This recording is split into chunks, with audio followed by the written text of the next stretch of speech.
Hello everyone, मैं कुणाल शुक्ला आपका मेरे चैनल यूपी स्टडी जोन में स्वागत करता हूं। और आज हम डीलेट फोर्थ सेमेस्टर के सोशल साइंस यानी कि एसएसटी सामाजिक अध्ययन के कुछ वन लाइनर क्वेश्चन डिस्कस करने वाले हैं। तो आप इन्हें ज़रूर देखिएगा अगर आप बीटीसी फोर्थ सेमेस्टर के छात्र हैं तो चलिए टाइम ना वेस्ट करते हम शुरू करते हैं हमारे फर्स्ट क्वेश्चन से।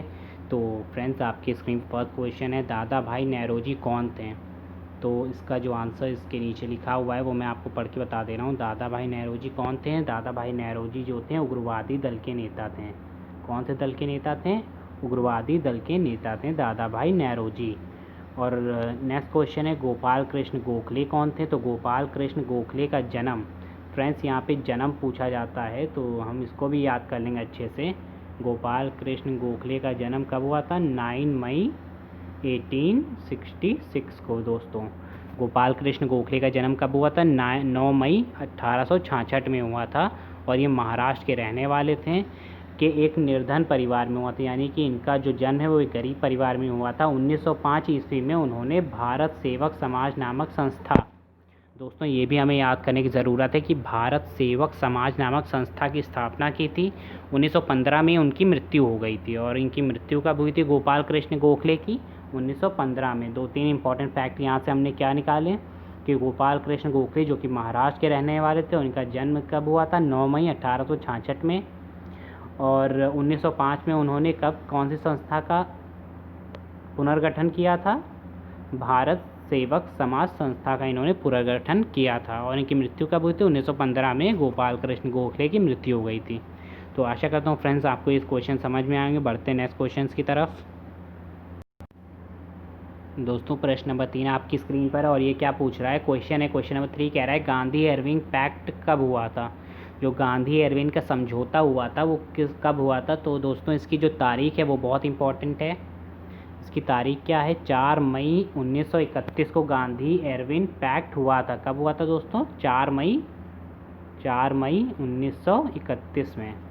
और इसके बाद गांधी जी ने क्या किया था? एक जो आंदोलन इन्होंने शुरू किया था, सविनय अवज्ञा आंदोलन, उसको स्थगित कर दिया था इस समझौते के बाद। 4 मई 1931 में जो समझौता हुआ था गांधी और इरविन के बीच में, इसके बाद इन्होंने क्या किया था? गांधी जी ने सविनय अवज्ञा आंदोलन को स्थगित कर दिया था। ये सबसे इम्पोर्टेंट फैक्ट है इसका। और एक चीज़ और मैं बताना चाहूँगा, गांधी इरविन समझौते को दिल्ली समझौते के नाम से भी जाना जाता है। क्यों? क्योंकि ये दिल्ली में हुआ था गांधी और इरविन के बीच में, तो इसे क्या बोलते हैं? दिल्ली समझौता के नाम से भी गांधी इरविन समझौते यानी कि पैक्ट को हम कह सकते हैं। तो फ्रेंड्स, नेक्स्ट क्वेश्चन है, पूना पैक्ट क्या है? बहुत इंपॉर्टेंट क्वेश्चन है दोस्तों। पूना पैक्ट है क्या? तो पूना पैक्ट हम बताएंगे आप लोगों को पूना पैक्ट क्या है। पूना पैक्ट 24 सितंबर 1932। पूना पैक्ट क्या है? 24 सितंबर 24 सितंबर 1932 को गांधी जी और डॉक्टर अंबेडकर के बीच हुआ। पूना समझौता किसके बीच हुआ? गांधी और डॉक्टर अंबेडकर जी के बीच में हुआ था। एक समझौता है जिसके सांप्रदायिक पंचायत में दलितों के प्रांतीय विधानसभा में पृथक निर्वाचन प्रणाली को समाप्त कर उनके लिए 71 के बदले 148 स्थान सुरक्षित रखे गए थे। दोस्तों, इसमें कहा गया है फ्रेंड्स, पूना पैक्ट जो है 24 सितंबर 1932 को गांधी जी और डॉक्टर अंबेडकर के बीच में हुआ था। और इसमें हुआ क्या था? इसमें ये हुआ था कि जो पंचायत में दलितों के लिए जो विधानसभा में जो आरक्षित सीटें थीं और जो उनके लिए अलग निर्वाचन देने का जो प्रावधान किया गया था उसको इन्होंने गलत ठहराया था। और तो उसके बाद क्या हुआ था? इनके जो अलग निर्वाचन जो प्रणाली थी दलितों के लिए उसको हटा दिया गया था और दलितों के लिए 71 के बदले 148 सीटें जो थी विधानसभा में सुरक्षित रखी गई थी। दोस्तों, बहुत इंपॉर्टेंट पूना पैक्ट है, 24 सितंबर 1932। आपको ये तारीख याद होनी ही चाहिए, बहुत इंपॉर्टेंट है। बढ़ते हैं नेक्स्ट क्वेश्चन की तरफ। तो फ्रेंड्स, क्वेश्चन नंबर 5 आपकी स्क्रीन पे और ये पूछ रहा है, द्वितीय गोलमेज सम्मेलन कब हुआ? दोस्तों, पहला गोलमेज सम्मेलन 1931 में हुआ था। द्वितीय भी कब हुआ था? 1931 में हुआ था। लेकिन तारीख यहाँ पे बहुत इंपॉर्टेंट है, क्योंकि अगर आपने तारीख नहीं लिखी तो आपका सब बेकार हो गया, 1 नंबर आपका कट जाएगा। ठीक है फ्रेंड्स, इसलिए तारीख हमें याद रखनी है। द्वितीय गोलमेज सम्मेलन कब हुआ था? 7 सितंबर 1931 को हुआ था द्वितीय गोलमेज सम्मेलन। और गांधी जी ने इस सम्मेलन में भाग लिया था। सबसे इम्पोर्टेंट बात है, पहले और दूसरे में गांधी जी ने भाग लिया था। द्वितीय गोलमेज सम्मेलन जो कि हुआ था 7 सितंबर 1931 को। दोस्तों नेक्स्ट क्वेश्चन की तरफ आते हैं। पूछा गया है द्विराष्ट्र के सिद्धांत का प्रतिपादन किसने किया। दो राष्ट्र जो होंगे उसके सिद्धांत का प्रतिपादन किसने किया था। जिन्ना ने गांधी जी पर हिंदू राज्य स्थापित करने का आरोप लगाकर सांप्रदायिकता को भड़काते हुए द्विराष्ट्र सिद्धांत का प्रतिपादन किया था। जी हाँ दोस्तों, जो मोहम्मद अली जिन्ना था उसने क्या किया था, गांधी जी पे कहा था कि ये नहीं, ये हिंदू राष्ट्र स्थापित कर रहे हैं, इसका आरोप लगा दिया। और उसने क्या किया, उसका फ़ायदा उठाकर सांप्रदायिकता को भड़काते हुए दो राष्ट्र का सिद्धांत का प्रतिपादन किया। मतलब जो हिंदुस्तान और पाकिस्तान बने उसके बाद ये जिन्ना की वजह से इसका निर्माण हुआ। बढ़ते हैं नेक्स्ट क्वेश्चन की तरफ। तो दोस्तों क्वेश्चन नंबर 7 आपकी स्क्रीन पे, और आपको ये पूछ रहा है, आपसे पूछ रहा है क्वेश्चन, महात्मा गांधी को राष्ट्रपिता क्यों कहते हैं। तो इसका जो आंसर होगा, करेक्ट आंसर होगा फ्रेंड्स, भारत के वर्तमान स्वरूप की परिकल्पना, उसकी आधारभूत वैचारिक संरचना, जो मतलब विचार आए हैं कि भारत एक संप्रभुत्व देश बनेगा, तो उसकी जो वैचारिक संरचना थी वो गांधी जी से आई थी, इसलिए उसे भारत का राष्ट्रपिता कहा जाता है। हम इसे सरल लाइन में ये कह सकते हैं। और जो और सारी चीज़ें थी, जैसे दिशा निर्धारण, भारत किस दिशा में आगे बढ़ेगा, सभी कुछ हमें कहाँ से मिला, महात्मा गांधी के विचारों के कारण संभव हो सका। भय, संदेह एवं कमजोरियों से देश को मुक्त करके अभूतपूर्व शक्ति का संचार करके गांधी जी ने क्या किया, नए भारत का निर्माण किया। गांधी जी ने किसका निर्माण किया, नए भारत का निर्माण किया, इसलिए उन्हें राष्ट्रपिता कहा जाता है। दोस्तों सर्वप्रथम इन्हें राष्ट्रपति कहकर किसने संबोधित किया था, सुभाष चंद्र बोस ने संबोधित किया था या किस। क्वेश्चन नंबर 8 आपकी स्क्रीन पर है दोस्तों। आपको पूछा गया सुभाष चंद्र बोस का जन्म कब और कहाँ हुआ था। बहुत ही important question, DElEd 4th semester के विषय में बहुत ही इंपॉर्टेंट क्वेश्चन है। और ये क्या रहा है, सुभाष चंद्र बोस का जन्म कब और कहाँ हुआ था। तो दोस्तों ये चीज़ हमें याद रखनी है, और जब भी ये क्वेश्चन आएगा हमें तुरंत इसका आंसर देना है, क्योंकि ये 1 लाइनर क्वेश्चन है, तो ये बहुत ही टफ भी हो सकते हैं अगर हमें इनकी डेट और ईयर ना पता हो। तो सुभाष चंद्र बोस का जन्म कब हुआ था, 23 जनवरी 1897 ईस्वी को हुआ था। मतलब बहुत पहले के थे सुभाष चंद्र बोस। कब हुआ था, 23 जनवरी 1897, और कटक उड़ीसा में हुआ था। कहाँ पे हुआ था, उड़ीसा के कटक में हुआ था सुभाष चंद्र बोस जी का जन्म, 23 जनवरी 1897। ये चीज़ याद करने वाली है दोस्तों। तो क्वेश्चन नंबर 9 में आपको बता दूंगा, जो बहुत ही सिंपल है, आपने कई बार कंपटीशन लेवल की तैयारी करते समय भी पढ़ा होगा ये चीज़, तो ज़्यादा मैं टाइम नहीं लूँगा इसके विषय में समझाने के लिए। तो क्वेश्चन कह रहा है जनगणना 2011 के अनुसार भारत में स्त्री पुरुष अनुपात क्या था। भैया 2011 में जनगणना जो हुई थी उसमें स्त्री पुरुष का अनुपात क्या था। तो दोस्तों यहाँ पे अनुपात दिया है 943:1000, यानी कि 1000 पुरुषों पर कितनी महिलाएं हमारे पास थीं। 2011 में जब सर्वे किया गया 943 इतनी महिलाएं थीं, तो ये रेशियो हो गया, आपका अनुपात हो गया 2011 के अनुसार। और 2011 की जनगणना के अनुसार भारत में जनसंख्या का घनत्व क्या है, सबसे इम्पोर्टेंट क्वेश्चन है, क्योंकि घनत्व भी पूछा जा सकता है। घनत्व का मतलब है 1 किलोमीटर के अंदर जितने भी लोग रहते हैं उसे हम क्या बोलते हैं, जनसंख्या का घनत्व कहते हैं। तो वही कहा गया है क्वेश्चन नंबर 10 में, 2011 की जनगणना के अनुसार भारत में जनसंख्या का घनत्व क्या था। तो भैया भारत में 2011 की जनगणना के अनुसार जो घनत्व था 382 था, यानी कि 382 पर किलोमीटर।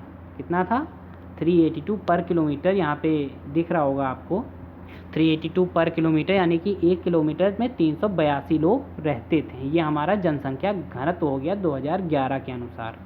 बढ़ते हैं नेक्स्ट क्वेश्चन की तरफ। तो क्वेश्चन नंबर 11 फ्रेंड्स आपकी स्क्रीन पर, आपको इसका आंसर मैं बता रहा हूँ। क्वेश्चन कह रहा है जनसंख्या की दृष्टि से विश्व में भारत का कौन सा स्थान है। तो भैया जनसंख्या की दृष्टि से सभी जानते हैं कि चाइना का पहला स्थान और अपने भारत का क्या स्थान है, दूसरा स्थान है दोस्तों। कैसा स्थान है, दूसरा स्थान है। भारत में सर्वाधिक साक्षरता वाला राज्य भैया वो भी सब जानते हैं, केरला है। एक ही तो देश, एक ही तो राज्य है जो सबसे ज़्यादा क्या है, साक्षर है माना गया है। निम्न राज्यों में से कम जनसंख्या घनत्व किस राज्य में है? अब ये पूछा गया है पूरे देश का अगर हम जनसंख्या घनत्व निकाले तो कितना आएगा 2011 की जनगणना के अनुसार, 382 प्रति वर्ग किलोमीटर, अभी मैंने आपको बताया। और ये पूछा गया है कि निम्न राज्यों में से कम जनसंख्या घनत्व, मतलब सबसे कम जनसंख्या घनत्व कौन से राज्य की थी 2011 की जनगणना के अनुसार? तो भैया वो था हमारा अरुणाचल प्रदेश। इसकी क्या थी, जनसंख्या घनत्व जो था, पॉपुलेशन डेंसिटी सबसे कम थी। पढ़ते नेक्स्ट क्वेश्चन की तरफ। भारत में ग्रामीण जनसंख्या का प्रतिशत क्या है? अब ये भैया पुराने आंकड़े हैं, 2011 के आंकड़े हैं। तो भारत में ग्रामीण जनसंख्या 2011 के अगर हम आंकड़े या सर्वे की बात करें तो 68.8%, यानी कि 68.8% ग्रामीण जनसंख्या का प्रतिशत ये है। तो देखते हैं नेक्स्ट क्वेश्चन हमारा क्या कह रहा है दोस्तों। क्वेश्चन नंबर 15 आपकी स्क्रीन पर है और ये पूछा है किस राज्य में जनसंख्या घनत्व न्यूनतम पाया गया है? जनसंख्या घनत्व न्यूनतम मतलब वहाँ पे लोग प्रति वर्ग किलोमीटर के हिसाब से काफ़ी कम लोग रह रहे हैं, वही पूछा गया है। तो भैया राजस्थान ये हमारा इसका राइट आंसर हो जाएगा। क्यों? क्योंकि राजस्थान में क्या है, रेगिस्तान है, इस वजह से वहाँ पे जो जनसंख्या का घनत्व है वो सबसे कम पाया गया है 2011 की जनगणना के अनुसार। और ये क्वेश्चन नंबर 16 कह रहा है किस राज्य में महिला साक्षरता सर्वाधिक पाई जाती है? अब भैया महिला साक्षरता की बात हो रही है तो एक ही जगह जहाँ पे सबसे ज़्यादा साक्षर लोग हैं वहाँ पे महिलाएं भी साक्षर होंगी, तो उस हिसाब से हमारा केरल हो गया राइट आंसर। केरल एक ऐसा राज्य है, एक ऐसा स्टेट है जहाँ पे महिलाएं सर्वाधिक साक्षर हैं, सर्वाधिक पढ़ी लिखी मानी गई हैं। और क्वेश्चन नंबर 17 के हिसाब से 2011 की जनगणना के अनुसार भारत में लिंगानुपात कितना है? भैया लिंगानुपात, इसको इंग्लिश में कहते हैं सेक्स रेशियो। क्या बोलते हैं? Sex ratio. हिंदी में से क्या बोलेंगे? लिंगानुपात। वही कहा गया है 2011 की जनगणना के अनुसार भारत में लिंगानुपात कितना है? 943। यहाँ पे एक चीज़ लिखना ये लोग भूल गए हैं, 943/1000, यानी कि 1000 पुरुषों पर 943 महिलाएं थीं 2011 की जनगणना के अनुसार। ये सेक्स रेशियो एंड लिंगानुपात पाया गया। अब बढ़ते हैं आगे। तो फ्रेंड्स इसमें पूछा गया है, क्वेश्चन नंबर 18 में पूछा जा रहा है वर्तमान में भारत में जन्म दर तथा मृत्यु दर प्रति 1000 कितनी है? मतलब 1000 लोगों में जो कितने लोग पैदा हो रहे हैं और 1000 लोगों में कितने लोग मर रहे हैं, मृत्यु दर हमें बतानी दोस्तों। तो जन्म दर हमारी जो है भारत की बात करें तो 21.8 है प्रति 1000, यानी कि 21 लोग लगभग 1000 लोगों में से जन्म ले रहे हैं। और मृत्यु दर जो है वो क्या है, 7.1% है प्रति 1000 लोगों की अगर बात करें तो मृत्यु दर कितनी है, 7.1, और ये क्या है 21.8। ये प्रति 1000 पर जन्म दर है और ये क्या है, प्रति 1000 पर मृत्यु दर है 7.1। ये चीज़ें हमें माइंड में रखनी होंगी। बढ़ते हैं नेक्स्ट क्वेश्चन की तरफ। क्वेश्चन नंबर 19 दोस्तों कह रहा है कि 2011 की जनगणना के अनुसार भारत की साक्षरता दर कितनी है? अब यहाँ पे 2011 के अनुसार पूछा जा रहा है दोस्तों, और कहा गया है भारत की जो साक्षरता दर कितनी है। तो टोटल अगर हम पूरे भारत की साक्षरता दर की बात करेंगे तो कितनी निकल के आएगी? आएगी 73। कितनी है? 73%। 73 जो है वो क्या है, भारत की साक्षरता दर है। और स्त्रियों की साक्षरता दर अगर हम निकालेंगे तो कम है, 64.6% है खाली। और पुरुषों की साक्षरता दर निकालेंगे तो वो क्या है, वो ज़्यादा है स्त्रियों से, 90.8 समथिंग। ठीक है दोस्तों, 2011 की जनगणना के अनुसार ये आंकड़े हैं, जो जिसमें पूरे देश की बात करेंगे तो 73 है, और स्त्रियों की बात करेंगे तो क्या है 64.6 है प्रतिशत, और पुरुषों की साक्षरता दर की बात करेंगे तो भैया सबसे ज़्यादा है 90.8। और जन्म दर किसे कहते हैं दोस्तों, ये भी एक क्वेश्चन है। प्रति हजार जनसंख्या पर जन्म लेने वाले बच्चों की संख्या को जन्म दर कहा जाता है। मतलब 1000 लोगों में जितने बच्चे पैदा हो रहे हैं उसको हम क्या बोलेंगे, जन्म दर कहेंगे। प्रति 1000 जनसंख्या पर अगर जितने भी बच्चे हमारे जन्म ले रहे हैं वो क्या होंगे, उसे हम उस बच्चों की संख्या क्या बोलेंगे, जन्म दर कहेंगे। बढ़ते हैं नेक्स्ट क्वेश्चन की तरफ। तो फ्रेंड्स क्वेश्चन नंबर 21 आपकी स्क्रीन पर, और ये कह रहा है मृत्यु दर किसे कहते हैं। भैया जो जन्म दर होती है, यानी कि प्रति 1000 लोगों पर जितने बच्चों की जो जितने बच्चे जन्म लेते हैं उनकी संख्या को हम जन्म दर बोलते हैं। और मृत्यु दर किसे बोलेंगे, प्रति 1000 जनसंख्या पर जन्म लेकर अपना जीवन यापन कर मृत्यु प्राप्त करने वाले व्यक्तियों को हम किस में रखेंगे, मृत्यु दर बोलेंगे। अलीगढ़ मुस्लिम विश्वविद्यालय की स्थापना किसके द्वारा तथा कब की गई। भैया बहुत इंपॉर्टेंट क्वेश्चन है। अलीगढ़ मुस्लिम यूनिवर्सिटी सबने नाम सुना होगा, और ये कह रहा है कि अलीगढ़ मुस्लिम विश्वविद्यालय की स्थापना किसके द्वारा तथा कब की गई। सन 1875 में सर सैयद अली अहमद खां के द्वारा अलीगढ़ में मुस्लिम एंग्लो ओरिएंटल कॉलेज की स्थापना की गई थी। किसने की थी, सर सैयद अहमद खान ने की थी। और कब की थी, 1875 में की थी। बहुत बेसिक ईयर है इनका, जो वर्ष है वो क्या है, 1875 वर्ष में इन्होंने किसकी स्थापना की थी, मुस्लिम एंग्लो ओरिएंटल कॉलेज की स्थापना की थी, जो कि 1920 ईस्वी में अलीगढ़ मुस्लिम विश्वविद्यालय के रूप में स्थापित हो गया। इसका नाम चेंज करके मुस्लिम एंग्लो ओरिएंटल कॉलेज का जो नाम है 1920 में चेंज करके क्या रख दिया गया, अलीगढ़ मुस्लिम विश्वविद्यालय, यानी कि अलीगढ़ मुस्लिम यूनिवर्सिटी, इसका नाम 1920 में नामकरण किया गया। बढ़ते हैं नेक्स्ट क्वेश्चन की तरफ। तो फ्रेंड्स क्वेश्चन नंबर 23 आपकी स्क्रीन पर है, और ये पूछ रहा है भारतीय राष्ट्रीय कांग्रेस की स्थापना, भारतीय राष्ट्रीय कांग्रेस यानी कि इंडियन नेशनल कांग्रेस की स्थापना कब और किसने की। बहुत आसान क्वेश्चन है, लेकिन फिर भी कुछ लोग नहीं कर पाते हैं क्योंकि उन्हें पता नहीं होता। तो इसका राइट आंसर मैं आपको बता रहा हूँ, भारतीय राष्ट्रीय कांग्रेस की स्थापना किसने की थी, ए.ओ. ह्यूम ने। एक विदेशी था जिसका नाम क्या था, ए.ओ. ह्यूम। अंग्रेज़ी में मैं लिख के बता दे रहा हूँ, ए.ओ. ह्यूम इसका नाम था। और इसने कब की थी भारतीय राष्ट्रीय कांग्रेस स्थापना, 1885 में, 1885 में, वर्ष 1885 में भारतीय राष्ट्रीय कांग्रेस की स्थापना इसने की थी। बढ़ते नेक्स्ट क्वेश्चन की तरफ। तो दोस्तों क्वेश्चन नंबर 24 आपकी स्क्रीन पर है, और ये कह रहा है कि भारत में राष्ट्रीय आंदोलन के नरम दल के 2 नेताओं के नाम बताइए, अथवा राष्ट्रीय आंदोलन के प्रथम चरण के उदारवादी आंदोलन के प्रमुख नेता कौन थे, या राष्ट्रीय उदारवादी आंदोलन के प्रमुख नेता कौन थे। भैया 3 टाइप के क्वेश्चन ये पूछे जा सकते हैं, आपको कंफ्यूज नहीं होना है और इसका सिंपली आंसर देना है कि राष्ट्रीय उदारवादी आंदोलन के जो प्रमुख नेता थे वो कौन थे।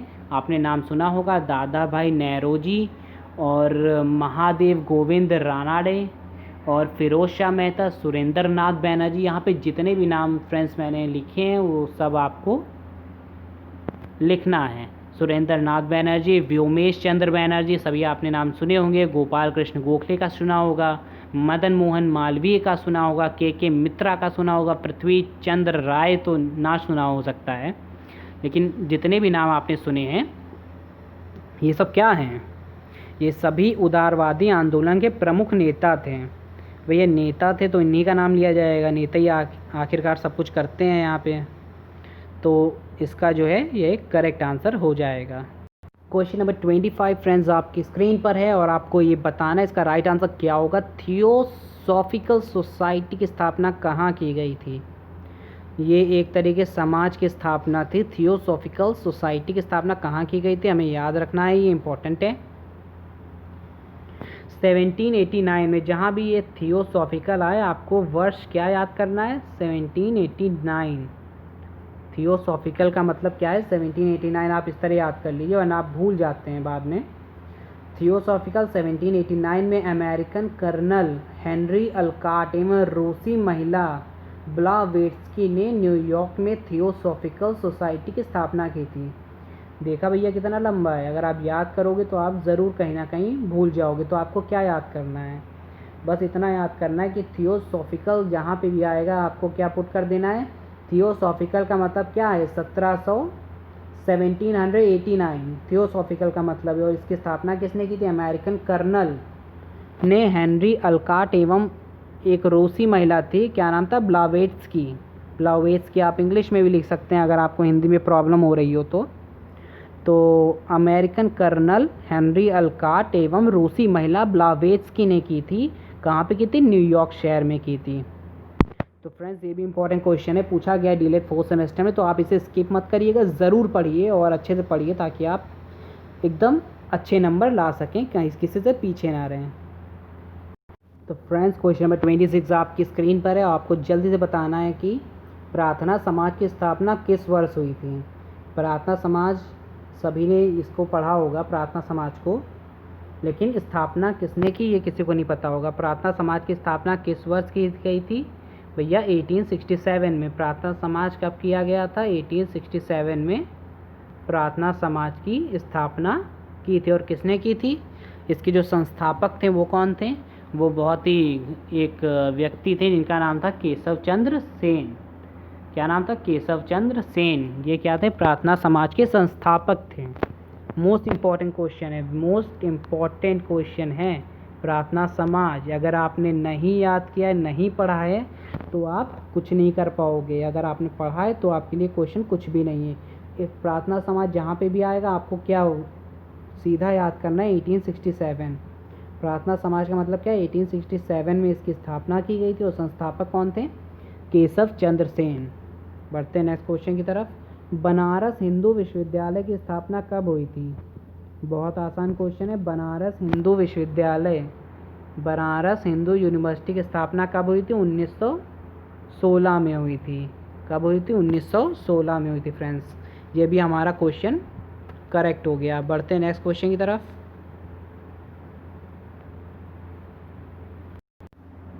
क्वेश्चन नंबर 28 आपकी स्क्रीन पर है और आपको बताना है जल्दी से इसका राइट आंसर। रोलेट एक्ट कब लागू हुआ था। रोलेट एक्ट का मतलब है 1919, इसमें 19 हम लोग ऐड कर देंगे तो ये क्या हो जाएगा 19 मार्च 1919। 19 मार्च 1919 को क्या हुआ था, रोलेट एक्ट की स्थापना की गई थी, लागू किया गया था। इसके अनुसार क्या था, किसी भी संदेहास्पद व्यक्ति को बिना मुकदमा चलाए गिरफ्तार किया जा सकता था तथा इसके विरुद्ध ना कोई अपील, ना कोई दलील, ना कोई वकील किया जा सकता था। ये अंग्रेज़ों ने भारत पे कब्ज़ा करने के लिए इस तरीके कानून को पास किया था 19 मार्च 1919 में, ताकि जो किसी को भी ये लोग अपना संदेहास्पद व्यक्ति को बिना मुकदमा चलाए गिरफ्तार कर सकें और इसके विरुद्ध कोई खड़ा भी ना हो सके, कोई दलील भी ना वर्क करे और ना ही कोई वकील इसके खिलाफ लड़ सके। बढ़ते हैं नेक्स्ट क्वेश्चन की तरफ। क्वेश्चन नंबर 29 फ्रेंड्स आपकी स्क्रीन पर है और आपको बताना है इसका राइट आंसर। जलियांवाला बाग हत्याकांड कब हुआ था। ये भी जो हुआ था 1919 में ही हुआ था, जलियांवाला बाग हत्याकांड। और ये कब हुआ था, 13 अप्रैल 1919। भैया इसकी तारीख बहुत ही इम्पोर्टेंट है, क्या है, 13 अप्रैल 1919 को ये जलियांवाला वाला जो कांड था वो हुआ था। अमृतसर में जलियांवाला बाग हत्याकांड हुआ था। इसमें क्या हुआ था दोस्तों, डॉक्टर सतपाल और सैफुद्दीन किचलू की गिरफ्तारी के विरोध में हो रही जनसभा पर अंग्रेज़ ने, जनरल डायर ने अंधाधुंध गोलियां चलवा दी थी। दो हमारे आंदोलन नेता थे जो, जिनका नाम क्या था, डॉक्टर सतपाल और सैफुद्दीन किचलू। डॉक्टर सतपाल और सैफुद्दीन किचलू, उनकी गिरफ्तारी के विरोध में जो कुछ लोग खड़े थे उनके ऊपर इन्होंने क्या किया था, जनरल डायर ने अंधाधुंध गोलियां बरसा दी थी। जिससे क्या हुआ था, जलियांवाला बाग हत्याकांड के विरोध में महात्मा गांधी ने केसरे हिंद की उपाधि, जमनालाल बजाज ने राय बहादुर एवं रविन्द्रनाथ टैगोर ने सर की उपाधि वापस लौटा दी। भैया जब इतने लोगों को गोलियां लग गई तो ये लोग महात्मा गांधी जो थे वो नाराज़ हो गए और इन्होंने क्या किया, इन्होंने केसर ए हिंद की उपाधि और जमनालाल बजाज ने राय बहादुर की और रविन्द्रनाथ टैगोर ने सर की उपाधि अंग्रेज़ों को वापस लौटा दी, और जो उनको टाइटल दिया गया था अंग्रेज़ों की तरफ से एज अ गिफ्ट, उन्होंने वापस कर दिया उसे। दोस्तों ये क्वेश्चन नंबर 30 आपकी स्क्रीन पर है, आपको बताना है इसका राइट आंसर क्या होगा। रामकृष्ण मिशन के कार्य लिखिए। ये रामकृष्ण मिशन इन्होंने बनाया था, उसके कार्य क्या थे। सबसे इम्पोर्टेंट कार्य था रामकृष्ण मिशन का पहला, रामकृष्ण मिशन ने मानव जाति की सराहनीय सेवा की थी। इन्होंने क्या किया था, एक मिशन के तहत मानव जाति की सेवा की थी, और दूसरा क्या था, इस मिशन के माध्यम से देश भर में शिक्षा संस्थाओं की स्थापना की गई थी। इस मिशन के माध्यम से क्या किया था इन्होंने, देश भर में शिक्षा संस्थाओं की स्थापना की थी, और तीसरा क्या था, देश विदेश में भारतीय संस्कृति का प्रचार किया था। ये रामकृष्ण मिशन की कुछ प्रमुख उपलब्धियां थी फ्रेंड्स। बढ़ते हैं नेक्स्ट क्वेश्चन की तरफ। तो फ्रेंड्स एक इम्पॉर्टेंट क्वेश्चन है, और ये कह रहा है असहयोग आंदोलन क्यों चलाया गया था, इसके क्या कारण थे। जो असहयोग आंदोलन महात्मा गांधी ने शुरू किया था उसके कारण क्या थे। भैया ये शुरू कब हुआ था, पहले तो ये जान लेते हैं। महात्मा गांधी ने 1 अगस्त 1920 को, कब, 1 अगस्त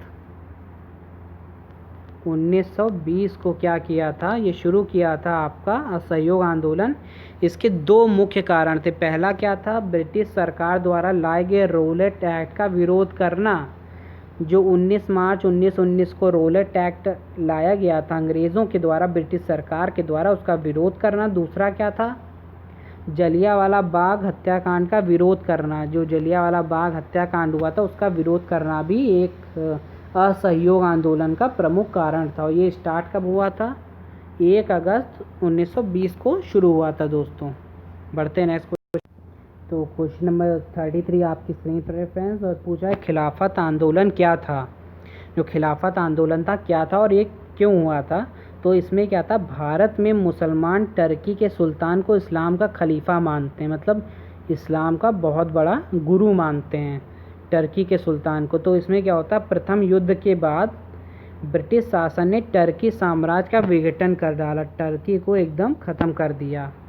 तो उसमें क्या होता है, इससे भारतीय मुसलमान नाराज़ हो गए, अतः भारतीय मुसलमानों ने खिलाफत आंदोलन शुरू कर दिया। इस वजह से क्या हुआ था, ये जो खिलाफत आंदोलन शुरू हो चुका था फ्रेंड्स। तो ये भी क्वेश्चन हमारा खिलाफत आंदोलन कंप्लीट हो गया। बढ़ते हैं नेक्स्ट क्वेश्चन की तरफ।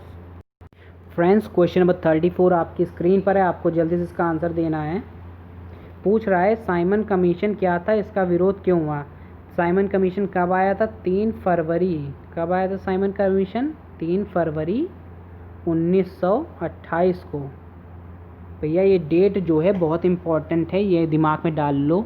3 फरवरी 1928 को क्या था, साइमन कमीशन आया था। और ये क्यों आया था ये मैं आपको बताऊंगा। इसे वाइट मैन कमीशन भी कहा जाता है। यह कमीशन जो था पूरी तरह अंग्रेजी कमीशन था। इसमें भारतीय सहमति नहीं थी, यानी कि भारत का कोई भी एक भी इंडियन मेंबर था ही नहीं। फलतः कांग्रेस ने प्रस्ताव पारित कर इसके विरोध का निर्णय लिया। 30 अक्टूबर 1928 को लाहौर में साइमन आयोग के विरुद्ध प्रदर्शन करते समय पुलिस की लाठी से लाला लाजपत राय घायल हो गए और बाद में उनकी मृत्यु हो गई। एक हमारे देश को हानि हुई थी, एक बहुत बड़े नेता लाला लाजपत राय की मृत्यु हो गई थी साइमन कमीशन का विरोध करते हुए 30 अक्टूबर 1928 को। तो जिसकी वजह से ये जो आंदोलन था वो सब और तेज़ हो गए थे। क्वेश्चन नंबर 35 आपकी स्क्रीन पर, आपको बताना है इसका आंसर। 1857 ईस्वी की क्रांति कहाँ से प्रारंभ हुई थी। तो इसका जो प्रारंभ था वो मेरठ से हुआ था। 10 मई 1857 ईस्वी को मेरठ से 1857 ईस्वी की क्रांति की शुरुआत हुई थी, वहाँ से उसका बुगल फूका गया था। क्वेश्चन नंबर 36 फ्रेंड्स आपकी स्क्रीन पर, आपको बताना है 1857 की स्वाधीनता संग्राम के 4 प्रमुख नेताओं के नाम लिखिए। जो 1857 का जो स्वाधीनता संग्राम था अंग्रेज़ों के विरुद्ध, उसके 4 प्रमुख नेता के नाम मैं बता रहा हूँ आपको। पहले थे तांत्या टोपे, दूसरे थे नाना साहेब, तीसरे थे मंगल पांडे, चौथे बहादुर शाह जफर। कौन कौन थे, तांत्या टोपे, नाना साहब, मंगल पांडे, बहादुर शाह जफर। ये 4 जो बड़े नेता थे हमारे देश के उस समय। तो इन्होंने स्वाधीनता संग्राम की शुरुआत की थी। मंगल पांडे कौन थे फ्रेंड्स, बहुत इंपॉर्टेंट क्वेश्चन है। मंगल पांडे कौन थे? मंगल पांडे बैरकपुर छावनी के सैनिक थे। एक सैनिक थे मंगल पांडे, कोई विद्रोही नहीं थे। बहुत से लोग इन्हें विद्रोही भी मानते हैं, बागी कहते हैं, पर ये विद्रोही नहीं थे। ये मंगल पांडे बैरकपुर छावनी के सैनिक थे। 29 मार्च 1857 को मंगल पांडे नामक सैनिक ने बैरकपुर में गाय की चर्बी मिले कारतूसों को मुंह से काटने से स्पष्ट मना कर दिया। क्यों मना कर दिया? क्योंकि गाय को हमारे देश में माता का दर्जा, भारत माता का दर्जा दिया जाता है, इसलिए मंगल पांडे ने क्या किया, बैरकपुर में गाय की चर्बी से जो कारतूसों को मुंह से काटने से स्पष्ट मना कर दिया।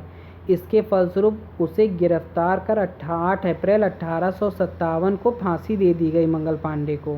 क्यों? क्योंकि उसने अंग्रेज़ों की बात नहीं मानी, इसलिए उसे फांसी दे दी। लास्ट क्वेश्चन फ्रेंड हम लोग पढ़ने जा रहे हैं और ये प्रश्न पूछ रहा है तात्या टोपे कौन थे?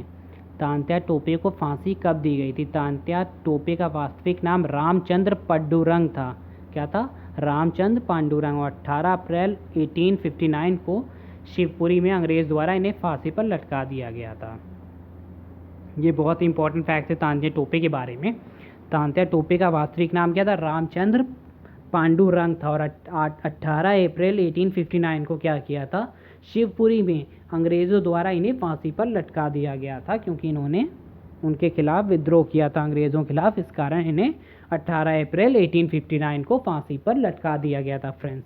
तो ये फ्रेंड्स लास्ट क्वेश्चन था ऑफ दिस वीडियो।